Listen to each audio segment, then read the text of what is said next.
పునాది తీసే కార్యక్రమంలో అంతకుముందున్న పునాదులు కొన్ని కనపడతాయి. అవునా కదా? అంతకు ముందున్నాయి కొన్ని లోపల కట్టేసి ఉంటాయి. గడ్డపూలకి వేసినప్పుడు తగలవు, మనకి టంగుమని తగిలితే తగలవా? మరి ఏం చేస్తారు? వాటిని తీసేస్తారా? తప్పదా? ఉంచేం కట్టరా? కట్టేయచ్చు. వాటి మీద మనమే కట్టం కదా. ఆయన ఎట్ట కడతాడు? ఇప్పుడు ఆయన మన లోపల కట్టడానికి ప్రారంభిస్తున్నాడు. ఏం ప్రారంభిస్తున్నాడు? ప్రేమ అనే దాన్ని కట్టడానికి ప్రారంభిస్తున్నాడు.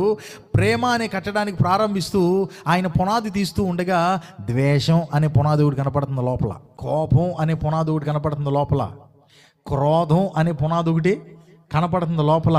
కనపడేసరికి వాటి మీద కట్టేయడు ఆయన. ఇప్పుడు ఏం చేస్తాడు? ఆ ద్వేషాన్ని, ఆ కోపాన్ని, ఆ క్రోధాన్ని, ఆ ఈర్ష్యను, ఆ పగను, దాని అంతటిని ఏం చేస్తాడు? ఆయన తీసి అవతల పడేస్తాడు. ఎందుకు? ప్రేమను కట్టాలిగా లోపల. దేవునికి స్తోత్రం. ఏం చెప్పనయ్య గారు, మొదటి స్టెప్దే ఎప్పుడు తిడతా ఉంటుంది నన్ను. మొదటి స్టెప్ అండి, నా ప్రాణాన్ని పీక్కు తిని ఒక్క పెట్టాను కాదండి, అసలు అన్నానికి ఇంటికి వెళ్ళాలి మనసు రావట్లేదు. కడుపు మార్చుకున్నాను నేను, అటు ఉండిపోవాలంటే నేను వెళ్ళాలని. ఎందుకు? ఏమైంది? తిడద్దండి చీటికి మాటికి. మీకు ఒక మంచి సూత్రం చెప్పనా?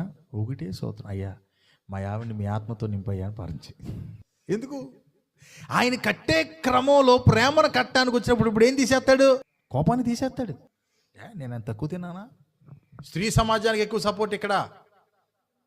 గవర్నమెంట్ కూడా మొత్తం మాకే ఉంది. ఖబర్దార్, చూసుకున్నారా? ఇంట్లో అయినా నేనే, రోడ్డు ఎక్కినా నేనే, రా. ఇలా ఉంది కదా, నువ్వు చెల్లట్లేదు కదా. ఒక్కటే సోదరా, సోదరి, ఇదే మీరు అటు అనుకోండి. చీటికి మాటికి తిడతాడండి. అయిందానికి కాదని కాస్త ఉప్పు ఎక్కువైనా తిడతాడు, తక్కువైనా తిడతాడండి. మామూలు తిట్లు కాదండి బాబోయ్. నా దగ్గర స్టార్ట్ చేసి మా అమ్మ దగ్గరికి వెళ్ళిపోతాడు. ఇప్పుడు ఆవిడేం చేసిందండి? పాపం శుభం తెలియని ఆవిడని తిడతాం దేనికి? ఇప్పుడు నన్ను ఏదో అని అన్నాడు. నన్ను అంటే నాకు కోపం రాదు, ఆమెను అంతే మాత్రం వచ్చేదాన్ని, పప్పు గుర్తించుండి వచ్చేస్తాను నేను. నన్నంటే సరే భర్త కదా, కానీ కోపంలో ఉన్నాడు అనుకుంటా. ఆమెనంటే కబర్దార్ వదలను నేను. ఏదైతే ఏదైందని చెప్పి మొన్న పప్పు గుర్తు చేశానండి ఒకటి తల మీద. మళ్ళీ నేనే తీసుకెళ్ళి కుట్లేపించాను. ఈ జింజికానాలు కదా కుటుంబంలో.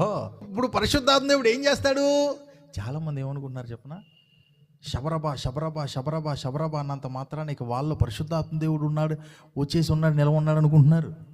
కాదు. భాషల వరం గురించి మనం మాట్లాడుకున్నాం రాత్రి. భాషలు వరం అనేది వరం, గుణం కాదు. ఇప్పుడు మనం దేవుడు మన లోపల కట్టేది ఏంటిది? గుణం.